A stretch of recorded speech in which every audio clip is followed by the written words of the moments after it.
Hey, it's another day with Really Ready. If you've liked any of the previous videos, please remember to hit that thumbs up. If you haven't already, remember to subscribe to the channel, hit that notification bell. That way you don't miss none of this time-sensitive information. Now, today I want to do kind of like a little update on CTRM, Cache to Mirror Time. Now, we just want to kind of go into just a little brief discussion. Okay, so Cache Mirror Time, they sort of got a decent capital from what they're saying, from the information they're putting out there. They got a decent capital, so this gives them room to expand their fleet and grow. And this is also something that their CEO actually said they want to do. And mind you, y'all should also keep in mind, now this can be a good thing or a bad thing, and I explain to you why. They only have one employee at the company. The CEO is the whole thing of the company. Now that's a good and bad thing, and I'll tell you why. Because it puts everything kind of on the CEO, but usually when you do something like that, these companies, what they do is they hire offset companies. And what I mean by offset company, that's not really a thing, that's just a word I made up.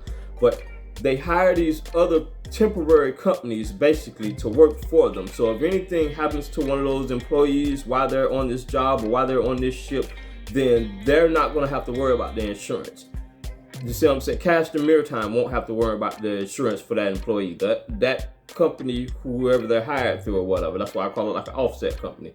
That company will have to worry about the employee, not Cache to Mirror Time. So that's a good and positive. Take that how you want it.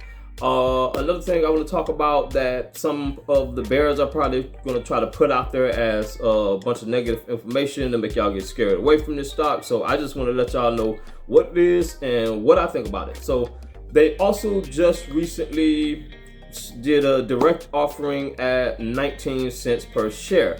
Now, some people will take that as a bear mode and say, well, if they sold it for 19 cents a share, maybe they're thinking the stock can't be worth double that. But you can also have to take in perspective that for the most part, and you can do your research and your due diligence on this, but stocks and share companies, when it comes to shares, they basically is an unlimited amount, basically. So it makes it where anybody can keep on investing. It makes it where people can keep investing into the company. So with it being an unlimited amount of shares, in order for them to raise more money, all they really have to do is basically say, poof, we have more shares, and now you can buy into the company. Now, it doesn't work exactly like that, but I'm just explaining y'all a piece of the way how it works. So the 19 cents per share is allowed the people to buy into the company, but of course, they can't sell that 19 cents for a certain amount of time. I don't know that exact contract. You'll have to look that up through the SEC, and you can actually go through that website.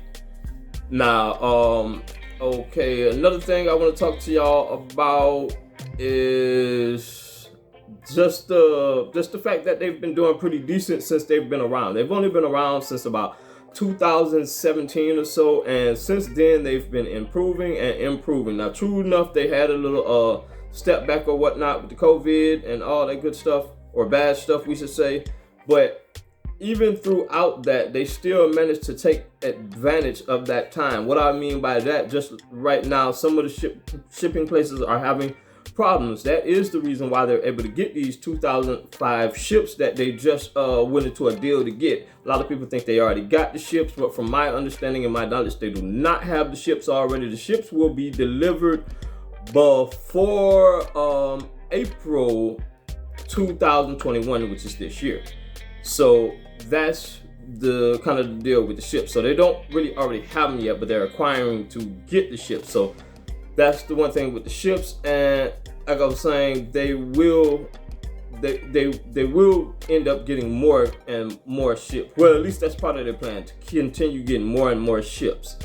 So by being able to get more and more ships, what they're going to do is, of course, be able to increase profit, because the more ships they got, the more business they're going to be able to take on. And not only the more business that they're going to be able to take on, they're going to be able to do more business for the clients that they've already got contracts with. So those clients, they'll already be able to do a great deal of business with them.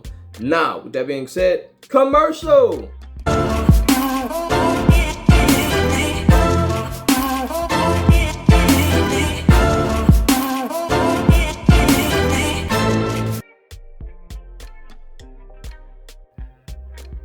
Okay, now back to it. The last thing I basically want to talk about is just the fact that they're planning on increasing their fleet steadily. So I see them continuing to move up. I see them continue to move up, but you should be aware anytime that you're having to raise capital and raise money to acquire different things, you will see a slight pullback. So you can expect for the stock to go up, and then you can see pullback. You can expect to see a few pullbacks, and then you got to also realize that, of course, there's going to be a bunch of people trying to jump in and short the stock. I say if you're going to short it, come on, you're wasting your time on this one. This is one that's going to run up a good little amount. So a lot of y'all that try to short this stock will end up getting caught trying to short it, because y'all are buying at $1.89 thinking it's gonna run up to $5 in one day, and it run up to $2. Y'all don't sell in time. It run back down to $1.50. Y'all sell. So it'll catch a lot of shorts. That's why I say shorts usually get burned anyway. So we really don't worry about the shorts. If you're gonna short it, I say at least short it, at least do it for a couple weeks or something. At least put your money in there so it'll grow a little bit. Don't just short it in a day. But that's just my opinion. That's why I say this is not legal advice. I'm not a lawyer, nothing like that. So I do not have a crystal ball or anything like that. So once again, I do want to remind you of my hot tick pick. And today my hot tick pick, my hot tick stock pick is different today. Today it's going to be GTE. That's Grand Terra Energy. That's ticker symbol GTE. I will put it up there or on the screen somewhere. You will see it.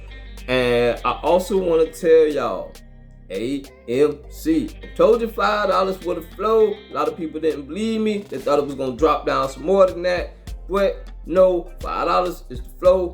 I'm sticking to it. I'm sticking with my guns. I'm saying it's going to keep going up. I ain't telling you to buy it if you don't want to, but I'm just saying put it on your watch list. If I was y'all, I would buy at least one of them, at least 10 of them, at least something of them. Why? Just to have it. If it go up $300 in a year or whatnot, or that's just passive income that you're just sitting back and you ain't got to really worry about. If enough of us buy just 1 or 10 of them, just a few of them, just sit on them.